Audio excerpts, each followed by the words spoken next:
Today I get to do something very few Montrealers ever get to do. Go to the very top of the PVM, Place Ville-Marie. We're also going to clear up some of the misconceptions about the building and its beacon. What's it there for? What's it doing? Who put it there? And to think, 6 months ago I was peeling grapes at a truck stop. Hi, can I ask you a question about the Ville-Marie? You know the light on top of the Ville-Marie? Why do you think it's there? For the planes? Can I ask you a question about the Ville-Marie? Very busy people. Montreal. I mean, I know it's like a big part of Montreal's culture. You ever noticed the beacon that spins around? You never noticed it? I don't think it has a purpose. I think it's mainly for show. To highlight the fact that it's the tallest building in the city. Lucky for us, I know a guy who can give us the definitive answer once and for all.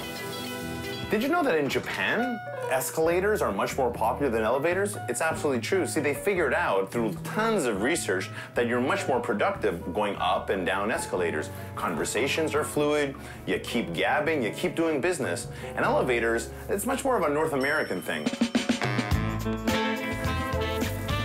You really do have the view of everything. So this is the guy I was telling you about, Maxime Pruneau. So Maxime, Dimitrios. you're in charge of the beacon. I am indeed. My father always told me that it was to, let planes know when they were flying too low. Any truth to it? Not really, no. What are these lights really all about? These lights actually signify the RBC's international head office right here in Montreal. Wow. So back in the 50s, the president of RBC saw an article in a newspaper about the beacons atop of the Empire State Building in New York. And he wanted to do the same thing for RBC in Montreal. It started at the old building. At the old building, 360 St. James, which at the time was the tallest building in the British Commonwealth. Buildings like this generally have an amazing history. So tell me, who designed it? IMP.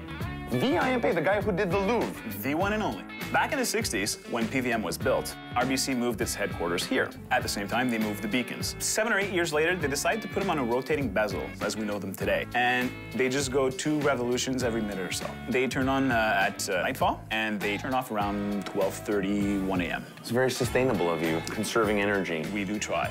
How bright are the bulbs? 2,500 watts. From the air, you can see them up to 160 kilometers away. So listen, do you think we could have a look?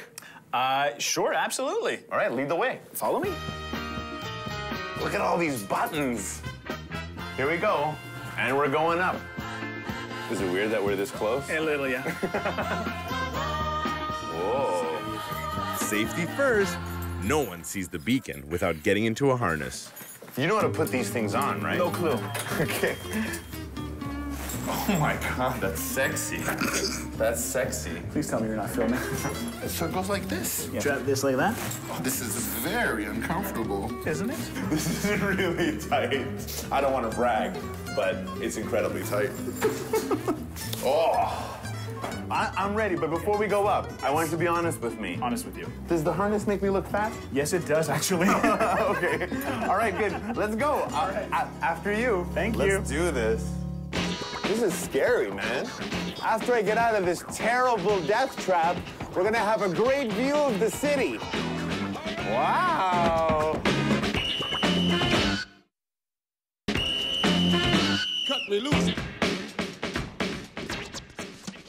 This is scary, man. After learning the history of Place Ville-Marie and the rotating lights atop its roof, I'm ready for an adventure that most Montrealers don't get to experience. After I get out of this terrible death trap, we're gonna have a great view of the city. Wow. Dimitrios, welcome on top of Montreal. This is it, man. This is the top of the world. This is unbelievable, man. Wow. Habitat 67 looks amazing from up here.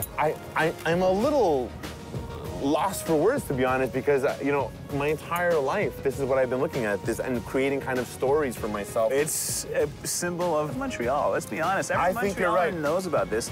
We have people coming from everywhere that look at this light and say, hey, what's that? Well, it's Montreal, that's what it is. Well, definitely. I mean, without this, our skyline would be completely different. I gotta ask, what's your favorite view from up here? East, north? Wow. It's hard to tell. I mean, you have the east end. Yeah, I grew up right around the Big O. Yeah. On the north side, you see Mount Royal. I think just being on the top of Montreal, you get to have a great view of everything. It's really unbelievable. So when this light comes on, are we going to be blinded? Potentially, yeah. Really? It's pretty strong. So when it does come on, you won't want to look at it directly.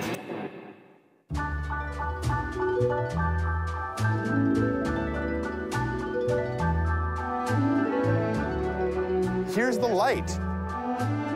Wow, yeah, that is bright. How often do you have to change these lights? About once a year, I'd say. Yeah. How much do they cost? Close to $1,500 each. Wow. It's amazing. Isn't it? This is unbelievable. There's nothing like Montreal at night, and I'm really appreciative that I'm up here, and I think I'm going to stay up here until, you know, he asks me to leave. We have to leave. Everyone's a comedian.